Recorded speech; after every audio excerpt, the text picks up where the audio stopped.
नमस्कार दोस्तों। मैं डॉक्टर गौरव कुमार सिंह एक बार फिर आपका स्वागत करता हूं और आज एक नए विषय के साथ मैं आपके साथ जुड़ रहा हूं। आज मेरा जो विषय है वो सबसे इम्पोर्टेंट इसलिए हो जाता है कि हम सभी लोग ये देखते हैं कि जो हमारे बच्चे हैं, स्पेशली क्लास 9 से 12th वाले, उनके साथ एक छोटा सा सिनेरियो है कि जब तक वो 8th में पढ़ रहे होते हैं तब तक तो बहुत अच्छे नंबर आ रहे होते हैं और बहुत अच्छा उनको सब्जेक्ट लग रहे होते हैं, चाहे वो मैथ्स हो, चाहे वो साइंस हो, चाहे एसएसटी हो, चाहे कोई भी हो। They are very good enough in each and every subject. But जैसे ही वो क्लास 9th में आते हैं और 9th से उनका जो सफ़र शुरू होता है और 12th तक जो सफ़र उनका चलता है, वहाँ पर वो सफ़र होते हुए दिखाई देते हैं। जैसे शुरुआत ही 9th में अगर देखें तो पूरी तरीके से जो कोर्स पैटर्न है, इवन जो लर्निंग मेथड है, ईच एंड एवरीथिंग चेंजेस, सब कुछ बदल जाता है। 8 तक में आपका जो सिलेबस होता है वो टू द पॉइंट है और ज़्यादातर जो स्कूल्स हैं उनका एग्ज़ाम पैटर्न सिंपल होता है कि जो पढ़ाया है वही आपका आएगा। मतलब rather than implementing something new और something innovative is not seen until the class 8th, but from the class 9th the concept study starts। मतलब 9वीं से सिर्फ कॉन्सेप्ट का ही ज्ञान दिया जाता है।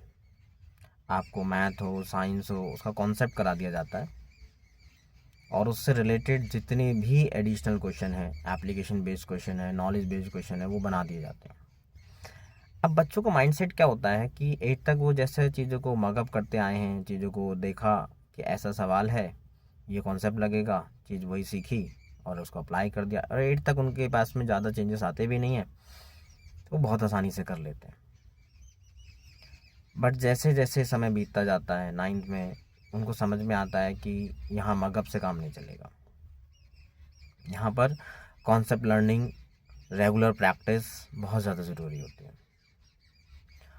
और 60 to 70% बच्चों का result as compare to 8th 9th में घट जाता है। और रिजल्ट सफ़र जब एक बार 9th में करता है तो वो सफरिंग उनकी टिल 12th तक हमें देखने को मिलती है। आज का मेरा मुद्दा यही है कि क्लास 9 से क्लास 12 तक बच्चों का जो स्कोर है वो डाउन हो जाता है या वो सफ़र करते हैं लर्निंग में। तो ऐसा क्यों है? क्या आप लोग इसके पीछे की सच्चाई को जानते हैं? अगर हाँ तो बहुत अच्छी बात है, और अगर नहीं तो आज मैं डॉक्टर गौरव कुमार सिंह आपको इस बात से रूबरू कराऊंगा कि क्या ऐसे मुख्य बिंदु हैं जिनकी वजह से बच्चों का स्कोर नीचे की तरफ चला जाता है। तो चलिए मैं शुरुआत करता हूँ अपने पहले पॉइंट से। क्लास 9th में आते ही एक तो सिलेबस का पूरी तरीके से चेंज हो जाना, जो उनके माइंडसेट में एकदम से एडजस्ट नहीं हो पाता, वो पहला पॉइंट होता है जिसकी वजह से उनका स्कोर नीचे जाता है। क्योंकि उनको 8 तक आदत होती है चीज़ों को रटे रटाए सिलेबस को याद करना और उसी के बेस पर पेपर दे आना। 9th में कॉन्सेप्ट लर्निंग जब आ जाती है और उसके बेस पर जो एक्स्ट्रा क्वेश्चन जनरेट होते हैं, शायद वो उसको इतनी जल्दी मैनिपुलेट नहीं कर पाते।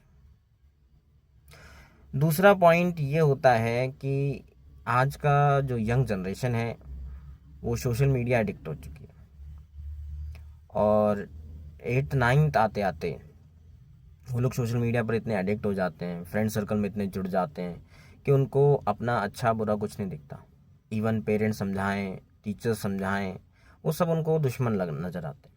उनको लगता है कि नहीं, जो हमारे दोस्त कह रहे हैं, जो हमारी सोशल मीडिया कह रही है, वही सच्चाई है। जबकि आप भी जानते हैं और मैं भी जानता हूँ कि सोशल मीडिया कितनी मैनिपुलेटेड चीज़ों को दिखाती है। सोशल मीडिया पर कई ऐसे कंटेंट हैं जो शायद उनकी एज में उनको नहीं दिखाया जाना चाहिए, लेकिन उन कंटेंटों को देखने के बाद बच्चों का रिजल्ट सफ़र होने लग जाता है। उनको सिर्फ दोस्त ही अपने सच्चे मित्र, सच्चे साथी नज़र आते हैं, जो कहीं ना कहीं उनके रिजल्ट का डाउनफॉल का दूसरा कॉज है। तीसरा कॉज जो सबसे बड़ा मेजर है वो है पेरेंट इंटरेक्शन। आजकल का पेरेंट्स भी अगर देखा जाए तो सिर्फ इनकम बेस्ड हो चुका है। वो पेरेंट ओरिएंटेड जो सोच थी पहले पेरेंट्स की वो ख़त्म हो गई। अब पेरेंट्स का क्या है, स्कूल में एडमिशन करा दिया, आप स्कूल जाइए, ट्यूशन कर लगवा दिया है, ट्यूशन जाइए। कोई मतलब नहीं है इंटरेक्शन करने का कि बेटा आपने क्या सीखा क्या नहीं सीखा। बच्चे आ गए, खाना मिल गया, उसके बाद मदर अपने फ़ोन में, फादर अपने फ़ोन में। They are neither single interactions between the parents and the students. बच्चे और माता पिता का जो इंटरेक्शन ख़त्म हो जाता है उसकी वजह से बच्चा मोबाइल को ही अपनी दुनिया बना लेता है। उसे लगता है कि माँ बाप तो मुझसे इतनी बात करते नहीं, मेरी बातों को सुनते नहीं, तो मुझे कहने और सुनने वाला कोई तो चाहिए। इसीलिए वो सोशल मीडिया की तरफ बढ़ जाते हैं। जबकि हमारा पुराना जो इतिहास है, जो हमारी पुरानी पद्धति है, वेद पुराण सब कहते हैं कि बच्चों का जो पहला गुरु होता है ना वो माँ होती है। यानी बच्चा घर से ही शिक्षा की शुरुआत करता है, संस्कारों की नींव घर से ही रखी जाती है। और पुरानी पद्धति में भी माँ बाप इतना सोशल मीडिया नहीं था, ओरिएंटेड नहीं था, और चीज़ों का इंट्रैक्शंस बहुत ज़्यादा नहीं देखते थे हम लोग। माँ बाप का मेन जो फ़र्ज़ होता था उस समय पर वो यही होता था कि भाई बच्चे अगर कुछ सीख कर आ रहे हैं तो उनसे पूछना क्या सीखा, बच्चों के साथ बैठना, चीज़ें सुनना, उनकी मन की बातें जानना और उनके मन में आए हुए विकारों पर काम करना, जिसकी वजह से उनकी ओवरऑल डेवलपमेंट हो सके। और आज ये जो तालमेल है माता पिता और बच्चों का वो ख़त्म होता नज़र आ रहा है। उसका एक सबसे बड़ा कारण ये मोबाइल फ़ोन्स का अत्यधिक प्रयोग है। आज परिवार परिवार की तरह नहीं रह गया, आज परिवार सिर्फ मोबाइल से रह गया। मोबाइल है तो परिवार है, वरना कोई परिवार नहीं है, कोई इंट्रैक्शंस नहीं है। आज इतना ज़्यादा मतलब डिपेंडेंट हो गया है हमारा समाज मोबाइल फ़ोन पर कि यकीन मानिए अगर परिवार में 4 लोग हैं तो 4 अलग अलग कमरों में बैठे हैं और अपने मोबाइल में खो रहे हैं। इवन उन्हें बच्चे इतने ज़्यादा मतलब अगर मैं कहूँ कि इतने ज़्यादा सोशल मीडिया ओरिएंटेड हो गए, इतने ज़्यादा मतलब मोबाइल ओरिएंटेड हो चुके हैं कि उन्हें इवन अपने घर में अपनी माता से अगर भोजन पानी कुछ भी मांग चाहिए तो वो मैसेज या फ़ोन करना पसंद करते हैं, रेदर कि अपनी जगह से उठकर जाएं और बोलें कि भाई मुझे खाना पीना दीजिए। नहीं, दे इवन जस्ट कॉल और मैसेज द मदर कि भाई मुझे ये चाहिए, आप मुझे मेरे रूम में ला के दे दीजिए। तो ये भी एक सबसे बड़ा कॉज उनके रिजल्ट को डाउनफॉल होने का। चौथी बात अगर मैं कहूँ तो चौथी बात का सबसे बड़ा इम्पैक्ट जो पड़ता है वो है आपका गाइडेंस। स्कूल में एक कक्षा में 30 से 40 बच्चे होते हैं, उस पर एक टीचर है, जिन टीचरों के ऊपर भी बाउंडेशंस हैं कि आप ज़्यादा स्ट्रिक्ट नहीं हो सकते। और देखिए वो एक सुप्रीम कोर्ट का मैटर है, उसमें मैं कुछ ज़्यादा नहीं कहना चाहूँगा, क्योंकि देखिए वो बच्चों के हित में सोचकर ही सुप्रीम कोर्ट ने लिया है।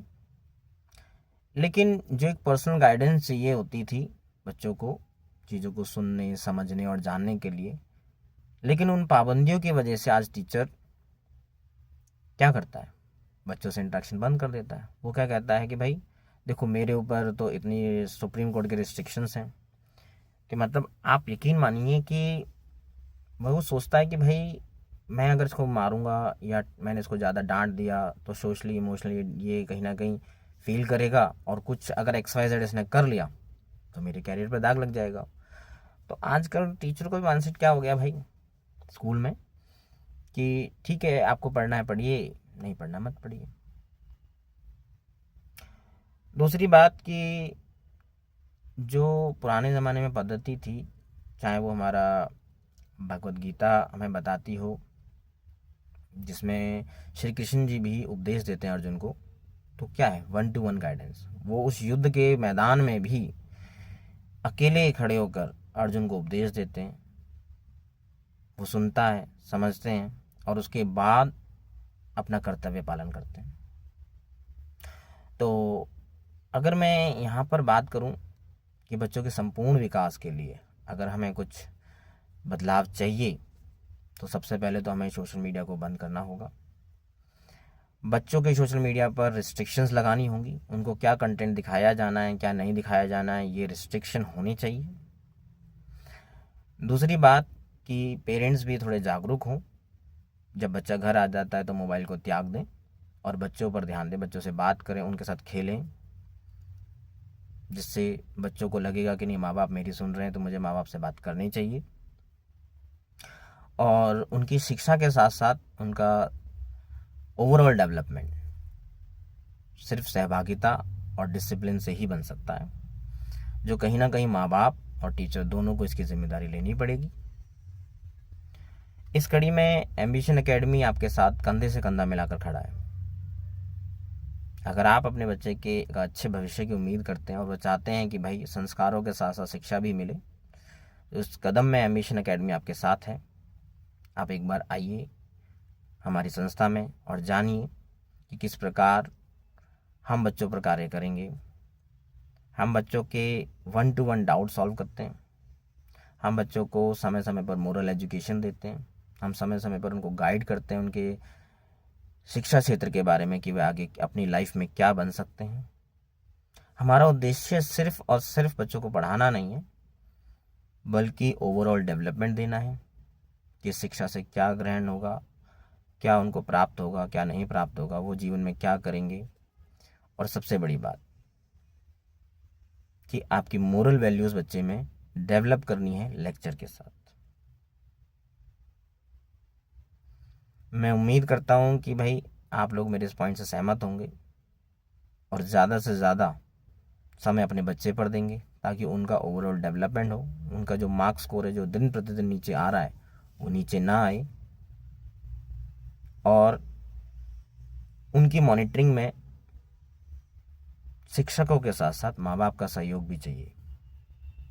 तो मेरी छोटी सी अपील माँ बाप से है, पेरेंट्स से है कि अपने बच्चे पर थोड़ा सा ध्यान बढ़ाइए, थोड़े समय के लिए सोशल मीडिया को भूल जाइए